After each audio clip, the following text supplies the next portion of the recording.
What a great thing to be able to sing these praises to our God and worship Christ. Well, tonight we want to talk a little bit about what happens when God messes with your plans. Anybody ever felt like that's happened to them before? God's messed with your plans? Yeah, I think a lot of us can relate to that. And sometimes it's like simple things like this, like you show up at work and you realize, oh, well, the shoes looked the same in the dark this morning when I got dressed, but that's not how it went. Or there's sometimes other little things like this, that you're making coffee and you suddenly realize, it was the other side that goes up on the cup. Yes. And so there's little things like that happen to us all the time, and that just kind of annoyances. And then sometimes there's ways that you start your day and you're like, oh, this is just not a good day.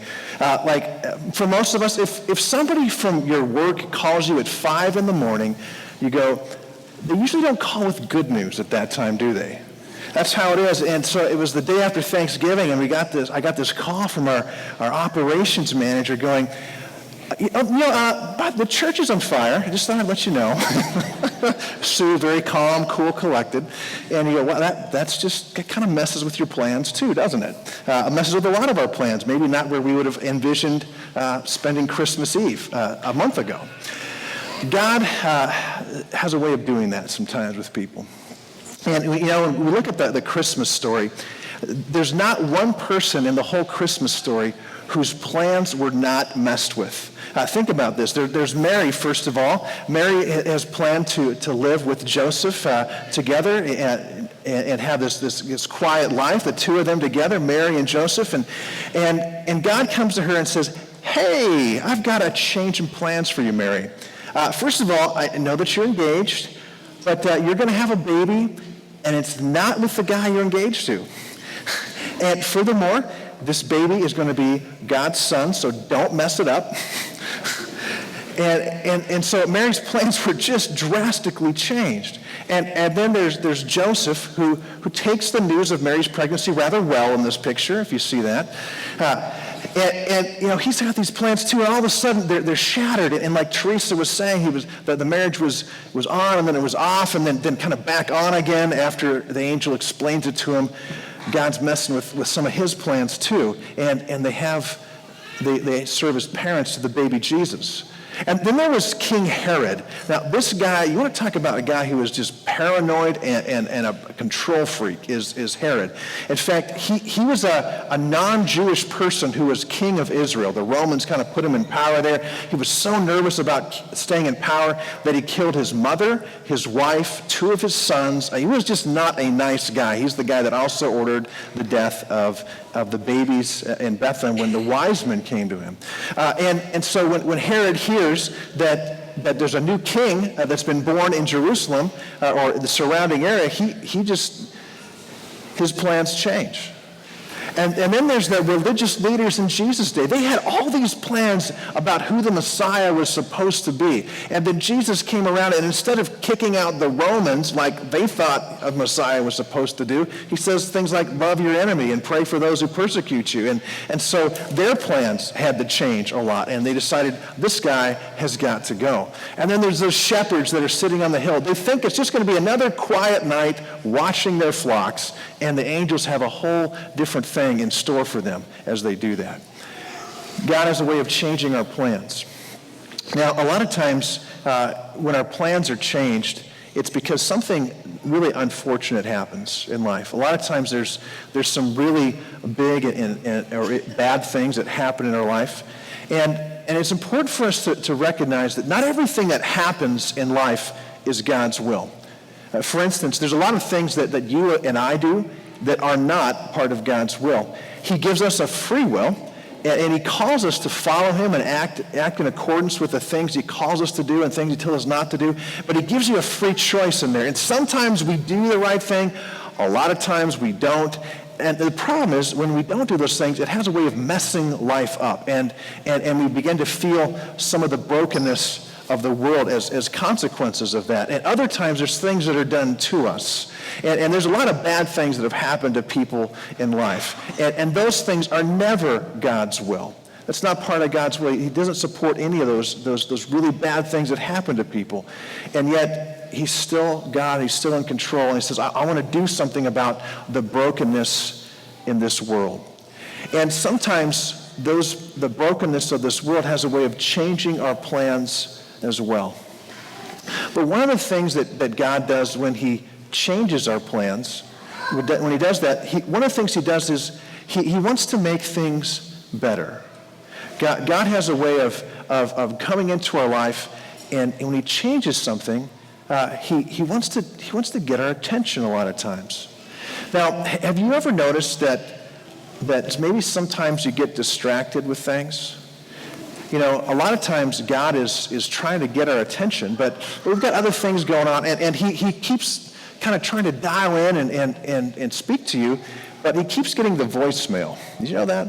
Sometimes that happens in our life, and it's because we're so busy and we're not always paying attention. But God is one of those people that really wants to have your attention. He really wants to love you. He wants you to know him back, and he keeps calling us back. And one of the tough things that really messes with our plans a lot of times is that God sometimes uses annoying things, even painful things, to get our attention. Things that we would never choose for ourselves. But God is calling us, and he does that in a number of ways. He calls us through his word. It says, would you come to me, spend time with me? I want you to know who I am and what it means to have a relationship with me. And so he keeps pursuing us. He goes so far as even to send his son into the world to try to get our attention, to draw us to himself, that we can be part of his family. But another thing that happens when God changes your plans is that he's oftentimes working towards a better plan. Now, we think we've got a pretty good idea about what life should look like a lot of times, but God says, when I mess with your plan, it's only because I've got a perspective you don't have. I can see things you don't. I've got something better in mind than you ever had for yourself. Think about Mary. I mean, who would have ever dared say, I'll be the mother to the Savior? I haven't really asked Teresa, our high school minister, this, but I don't think that's a common teenage aspiration, right? That I want to be the mom to the Savior. Nobody would ever plan for that. But God says to her, I've got bigger plans for you. I've got better plans for you. But here's the catch with that. A lot of times when God has bigger and better plans, there are also harder plans. You think life was easy for Mary after that? I mean, that was a road. That was a tough road, especially those 9 months of having to explain how I'm not married, I've got a baby, Joseph's not the dad, all those things. That would have been a very, very tough thing, especially in that culture. And even what it means, part of that prophecy about the baby Jesus was that about who he was going to be. And when Simeon told Mary, he said, a sword will pierce your own soul too. He was talking about the suffering that was going to be part of her son's life. And Mary, as the mom, had to kind of stand by and watch that happen. It was a rough road, but at the same time, it was a much bigger and more amazing plan that God had for Mary. You know that when God messes with our plans and changes our plans and he enlarges our plans, a lot of times they get more difficult. So if I were to come up with a plan for my life, it would look, here I am, and here's where I'd like to be, and it'd be some nice smooth sailing all the way there. And no bumps in the road, nice smooth path, no real steep grades, just an easy ride from here to there. And I bet you most of us would love to plan our lives that way. We'd go, yep, it's just going to be a smooth path from here to there where God wants us. But God's path never looks like that. There's all these ups and downs, and there's valleys and all kinds of scary things that a lot of times we have to cross.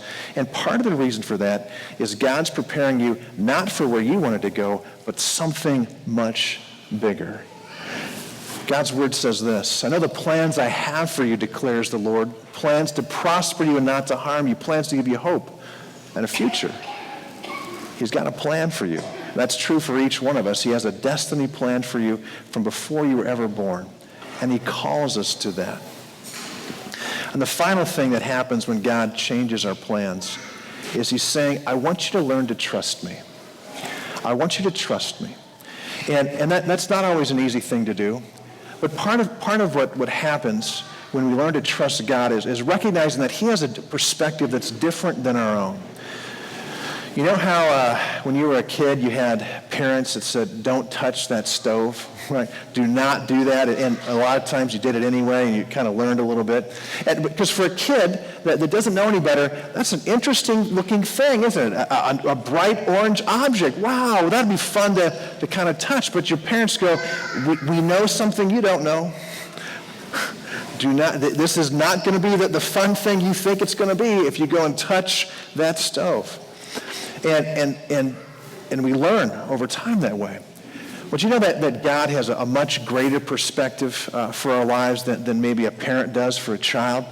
And he has all these things. He said, hey, if you pursue these things and go this way, it's not going to turn out like you think it is. And it's going to lead to some heartache and some pain. Don't go there. It's not going to bring you what you think it will. And he keeps sharing those things with us. And part of it is learning to trust him, because we think, no, this will bring me happiness. This will bring me life. And God says, let me show you life. Follow me and I'll give it to you. And part of God's promise is that he'll work out everything together for good for those who love him. Now, once again, God doesn't call everything good. He's just big enough, smart enough, loves you enough to figure out how to take even the ugly things and somehow bring some good out of them. He's just that big of a God, that good of a God. And Joseph learned this. And even in that situation where it looked like hope was lost and he had his plans and then had to make second plans, and God said, no. I've got something bigger for you. And this is a change, but I want you to trust me, Joseph. I want you to take this woman to be your wife. And essentially, you're going to raise the Messiah, Joseph. That's my plan for you. Much bigger, much harder, and much greater. But you have to trust me. And you know, God does that to us as well. And what a challenge it is to learn to trust him, to learn to put faith in him. But that's part of what Christmas is all about, where God says, I want you to trust me, to put your faith in me, to understand that the reason I sent that little baby born 2,000 years ago was to give you love and hope and peace, to guide you, to bring you to me. My hope for you, dear beloved in Christ, is as you celebrate this Christmas and Christmas Eve, that really our hope, our trust is in God. That even when he changes your plans, we remember that he's got something bigger for you.